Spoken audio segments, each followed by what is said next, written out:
In this video, I'm going to show you how to disassemble a 1700 series MCD manual roller shade, swap some parts, and put it back together.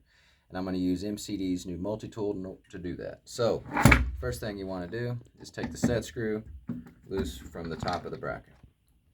Once you've done that, you can remove that bracket, remove the frame, remove the rest of the components that you're not working on, and take that roller and roll the material up from the bottom. This will allow you to protect the material while you service your shade. So if you're viewing the shade from this orientation that I am, where the tube is at you, the material's flat on the table and it can roll away, the spring will always be here and your auto stop will always be here, and then of course they go back in those same places. So what I'm going to do is take my needle nose pliers and I'm going to pull this spring out of the end of this side. I'm going to pull the auto stop out of this side.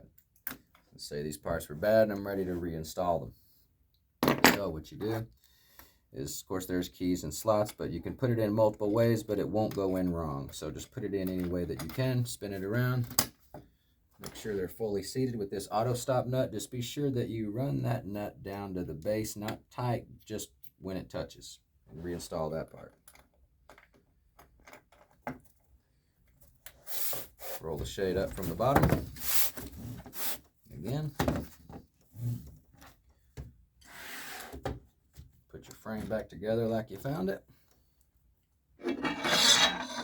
These are male and female squared unions on the ends of these parts, so focus on those areas. I like to focus on one roller at a time, normally the bottom roller, and just kind of move the shade back and forth, and it generally falls in pretty quick.